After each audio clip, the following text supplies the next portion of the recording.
Praise the Lord. இன்னைக்கு நம்முடைய daily கிரீடம் ஆதியாகமம் 4ஆம் அதிகாரம் 26ஆம் வசனம்.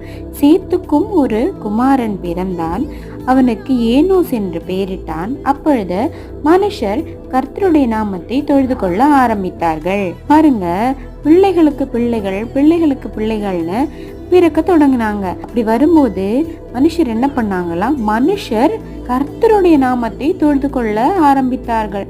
அப்ப இருந்து நம்ம என்ன பண்றோம், கர்த்தருடைய நாமத்தை தொழுது கொண்டே வருகிறோம். இப்போதும் நம்ம தொழுதுட்டே இருக்கிறோம். அப்போ நம்ம என்ன பண்ணணும், துதியின் வார்த்தைகள் நம்முடைய வாய்கள்ல இருந்து கொண்டே இருக்கணும்.